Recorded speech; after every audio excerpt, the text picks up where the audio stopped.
নমস্কাৰ ৰাইজ, পুনৰবাৰ স্বাগতম জনাইছো আপোনাক টেক অসমীয়ালৈ।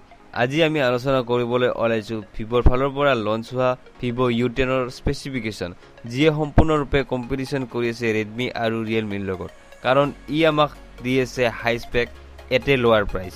আহকচোন জানো ইয়াৰ স্পেচিফিকেশ্যনৰ বিষয়ে।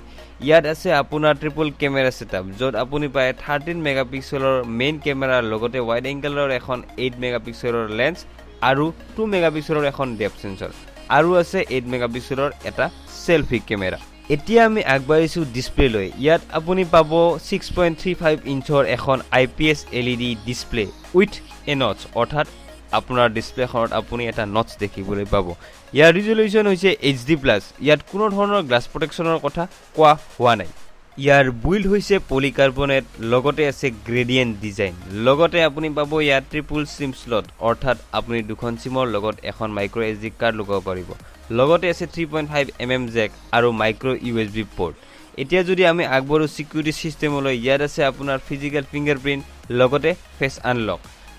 পাৰফৰমেন্সৰ ক্ষেত্ৰত এবাৰ ভিভোই খুবেই ভাল কাম কৰা দেখা গৈছে, কাৰণ ইয়াত আছে আপোনাৰ স্নেপড্ৰাগন 665, যিটো এটা লেটেষ্ট প্ৰচেছৰ হয়, এটা অক্টাকোৰ প্ৰচেছৰ, যিটো বনোৱা হৈছে 11nm টেকনলজিত।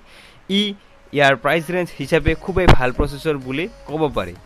ভিভো U10ত আছে 5000 mAhৰ ডাঙৰ পাৱাৰ বেকআপ, লগতে আপুনি বক্সতে পাই যাব 18 ওয়াটৰ ফাষ্ট চাৰ্জাৰ। এই ক্ষেত্ৰত ভিভো U10এ খুবেই ভাল কাম কৰা দেখা গৈছে, আৰু এইটো এটা খুবেই হাইলাইটিং পইণ্ট বুলি ক'ব পাৰি।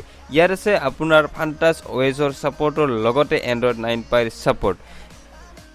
ইয়াৰ ভেৰিয়েণ্ট তিনিটা ৰখা হৈছে, তাৰ ভিতৰত প্ৰথমটো হৈছে 3GB প্লাছ 32GB ষ্ট'ৰেজ, লগতে আছে 3GB প্লাছ 64GB ষ্ট'ৰেজ, আৰু হায়াৰ ভেৰিয়েণ্ট যিটো হৈছে 4GB প্লাছ 64GB। ইয়াৰ ষ্টাৰ্টিং প্ৰাইচ ৰখা হৈছে 8990, আৰু টপ ভেৰিয়েণ্টৰ প্ৰাইচ হৈছে 10990, অৰ্থাৎ 11000 টকা। এতিয়া আমি আগবাঢ়িছো কনক্লুজনলৈ।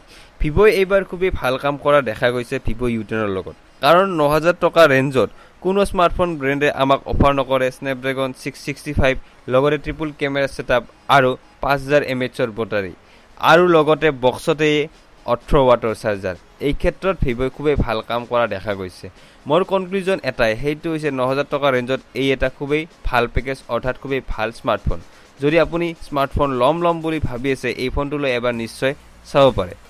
আজিলৈ ইমানতে সামৰিছোঁ। জয় আই অসম।